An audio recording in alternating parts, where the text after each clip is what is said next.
श्रीमद् देवी भागवत पुराण। एक बार भगवत अनुरागी तथा पुण्यात्मा महर्षियों ने श्री वेदव्यास के परम शिष्य सूत जी से प्रार्थना की, हे ज्ञान सागर, आपके श्रीमुख से विष्णु भगवान और शंकर की दैवी चरित्र तथा अद्भुत लीलाएं सुनकर हम बहुत सुखी हुए, ईश्वर में आस्था बढ़ी और ज्ञान प्राप्त किया। अब कृपा कर मानव जाति को समस्त सुखों को उपलब्ध कराने वाले, आत्मिक शक्ति देने वाले तथा भोग और मोक्ष प्रदान करने वाले पवित्रतम पुराण आख्यान सुनाकर अनुग्रहित कीजिए।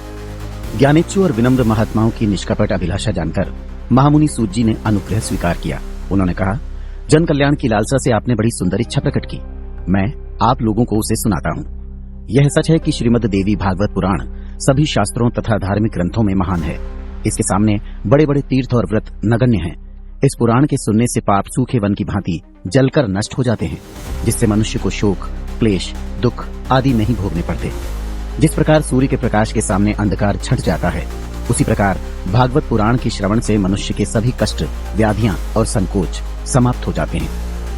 महात्माओं ने सूत जी से भागवत पुराण के संबंध में ये जिज्ञासाएं रखी। 1. पवित्र श्रीमद् देवी भागवत पुराण का आविर्भाव कब हुआ? 2. इसके पठन पाठन का समय क्या है? 3. इसके श्रवण पठन से किन किन कामनाओं की पूर्ति होती है? 4. सर्वप्रथम इसका श्रवण किसने किया? 5. इसके पारायण की विधि क्या है? श्रीमद् देवी भागवत पुराण का आविर्भाव। महर्षि पाराशर और देवी सत्यवती के संयोग से श्री नारायण के अंशावतार देव व्यास जी का जन्म हुआ। व्यास जी ने अपने समय और समाज की स्थिति पहचानते हुए वेदों को 4 भागों में विभक्त किया और अपने 4 पटु शिष्यों को उनका बोध कराया। इसके पश्चात वेदाध्ययन के अधिकार से वंचित नर नारियों तथा मंदबुद्धियों के कल्याण के लिए 18 पुराणों की रचना की, ताकि वे भी धर्म पालन में समर्थ हो सकें। सूत जी ने कहा, महात्मन, गुरुजी के आदेशानुसार 17 पुराणों के प्रसार एवं प्रचार का दायित्व मुझ पर आया, किंतु भोग और मोक्षदाता भागवत पुराण स्वयं गुरुजी ने जन्मेजय को सुनाया। आप जानते हैं, जन्मेजय के पिता राजा परीक्षित को तक्षक सर्प ने डस लिया था और राजा ने अपनी आत्मा के कल्याण के लिए श्रीमद् देवी भागवत पुराण का श्रवण किया था। राजा ने 9 दिन निरंतर लोकमाता भगवती दुर्गा की पूजा आराधना की तथा मुनि वेदव्यास के मुख से लोकमाता की महिमा से पूर्ण भागवत पुराण का श्रवण किया। इसके फलस्वरूप मां ने उन्हें दर्शन दिए। अपने पूज्य पिता की सद्गति को देखकर जहां राजा जन्मेजय प्रसन्न हुए, वहां उन्होंने श्री वेदव्यास से पुराणों में श्रेष्ठ और धर्म, अर्थ, काम एवं मोक्ष प्रदान करने वाले श्रीमद् देवी भागवत पुराण को सुनाने की विनती की। पारायण का उपयुक्त समय। सूत जी बोले, देवी भागवत की कथा श्रवण से भक्तों और श्रद्धालु श्रोताओं को रिद्धि सिद्धि की प्राप्ति होती है।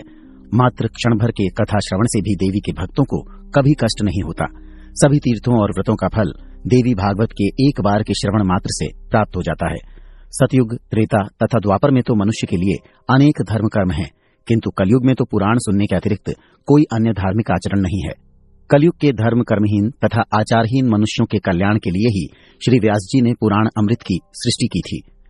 देवी पुराण के श्रवण के लिए यूं तो सभी समय फलदायी है, किंतु फिर भी आश्विन, चैत्र, मार्गशीर्ष तथा आषाढ़ मासों एवं दोनों नवरात्रों में पुराण के श्रवण से विशेष पुण्य होता है। वास्तव में यह पुराण नवान यज्ञ है, जो सभी पुण्य कर्मों में सर्वोपरि एवं निश्चित फलदायक है। इस नवान यज्ञ से छली, मूर्ख, अमित्र, वेद विमुख, निंदक, चोर, व्यभिचारी, उठाईगीर, मिथ्याचारी, गो देवता, ब्राह्मण निंदक तथा गुरुद्वेषी जैसे भयानक पापी शुद्ध और पाप रहित हो जाते हैं।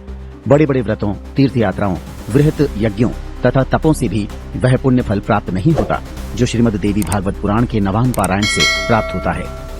तथा न गंगा न गया न काशी, न नैमिषम न मथुरा न पुष्करम, पुनाति सद्यः बद्रीवनम, नो यथा ही देवी मख एष विप्रः।